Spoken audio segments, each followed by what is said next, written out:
Good morning, fourth grade. Today we're going to continue reading in our novel, James and the Giant Peach. Before we get started, we have a quick write. It says, describe the biggest risk you've ever taken. Why did you take a risk? What was the result? Press pause to write down your answer and play when you're ready to keep reading. Our focus question for today is, what motivates James to go inside the peach? What does he discover as a result? Our vocabulary words for today are fright, and that is an intense feeling of fear. Draw a line to this picture. The next one is tunnel, and that's when you dig or force your way underground in a passage. So these people are underground, they've dug a tunnel.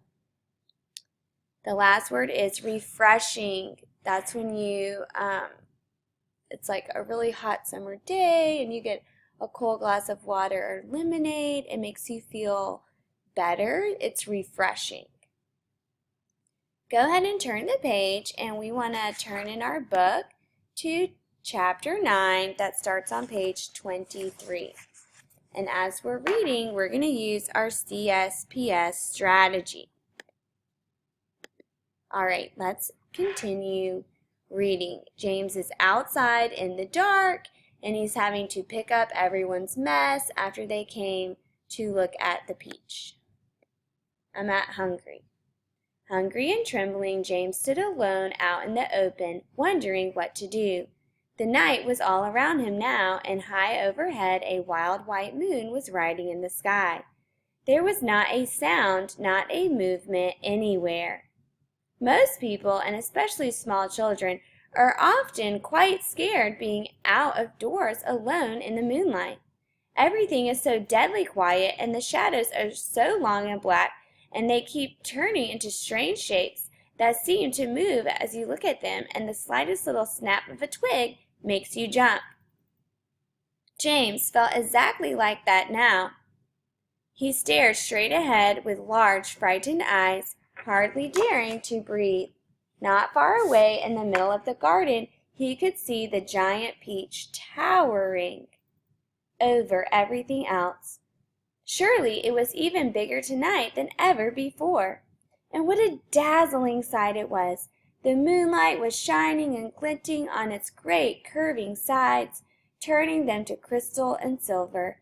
It looked like a tremendous silver ball lying there in the grass, silent, mysterious, and wonderful.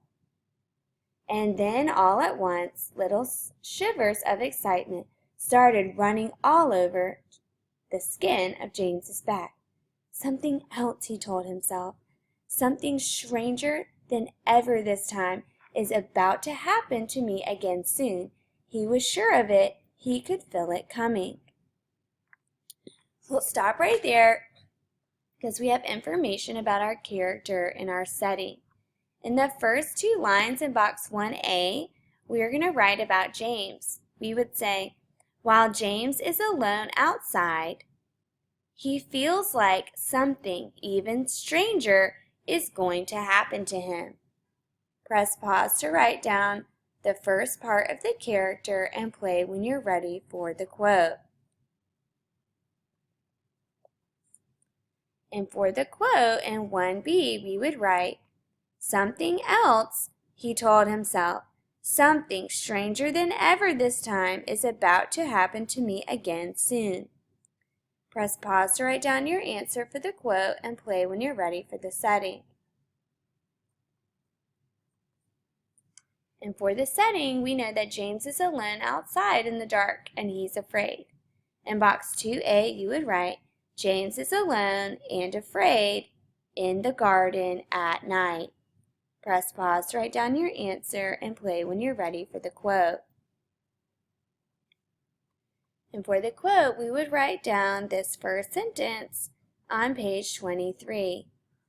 Hungry and trembling, James stood alone out in the open, wondering what to do. The night was all around him now, and overhead a wild white moon was riding in the sky. Press pause to write down your answer and play when you're ready to keep reading. We're going to turn the page and keep reading because there's one more thing we need to add to our character box in box number 1. Keep listening to find out what James does next. He looked around him, wondering what on earth it was going to be. The garden lay soft and silver in the moonlight. The grass was wet with dew, and a million dewdrops were sparkling and twinkling like diamonds around his feet. And now suddenly the whole place, the whole garden, seemed to be alive with magic. Almost without knowing what he was doing, as though drawn by some powerful magnet, James Henry Trotter started walking slowly toward the giant peach. He climbed over the fence that surrounded it, and stood directly beneath it, staring up at its great bulging sides. He put out a hand and touched it gently with the tip of his finger. It felt soft and warm and slightly furry, like the skin of a baby mouse. He moved a step closer and rubbed his cheek lightly against the soft skin, and then suddenly, while he was doing this, he happened to notice that right beside him and below him, close to the ground, there was a hole in the side of the peach. It was quite a large hole, the sort of thing an animal about the size of a fox might have made. James knelt down in front of it and poked his head and shoulders inside. He crawled in. He kept crawling. This just isn't a hole, he thought excitedly. It's a tunnel. The tunnel was damp and murky, and all around him there was the curious, bittersweet smell of fresh peach. The floor was soggy under his knees. The walls were wet and sticky, and peach juice was dripping from the ceiling. James opened his mouth and caught some of it on his tongue. It tasted delicious. He was crawling uphill now, and as though the tunnel were leading straight toward the very center of the gigantic fruit. Every few seconds he paused and took a bite out of the wall. The peach flesh was sweet and juicy and marvelously refreshing. We'll stop right there because we have more information about James. In the second part of box 1 on the second group of lines, you would write, James sees a hole beside the peach and crawls inside through a tunnel in the peach. Press pause to write down your answer and play when you're ready for the quote. And for the quote, you would write down this sentence at the bottom of page 24. It isn't a hole, he thought excitedly. It's a tunnel. Press pause to write down your answer and play when you're ready to keep reading. We're in the middle of page 25. He crawled several more yards and then suddenly, bang! The top of his head bumped into something extremely hard blocking his way. He glanced up. In front of him there was a solid wall that seemed at first as though it were made of wood. He touched it with his fingers. It certainly felt like wood, except that it was very jagged and full of deep grooves. Good heavens, he said, I know what this is. I've come to this stone in the middle of the peach. Then he noticed that there was a small door cut into the face of the peach stone. He gave a push. It swung open. He crawled through it, and before he had time to glance up and see where he was, he heard a voice saying, Look who's here! And another one said, We've been waiting for you. James stopped and stared at the speakers, his face white with horror. He started to stand up, but his knees were shaking so much he had to sit down again on the floor. He glanced behind him, thinking he could bolt back into the tunnel the way he had come, but the doorway had disappeared. There was now only a solid brown wall behind him.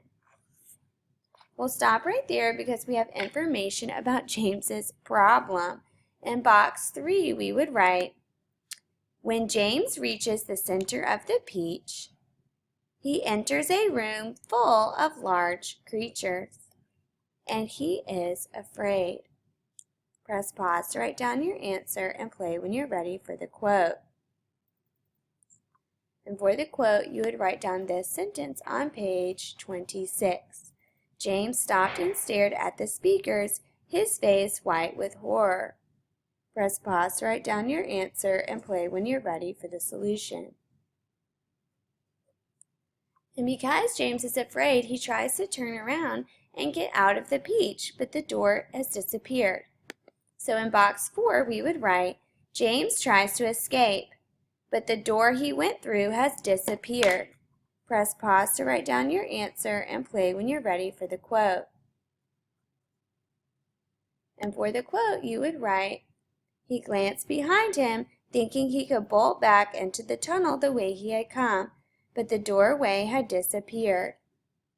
Press pause to write down your answer and play when you're ready for the paragraph.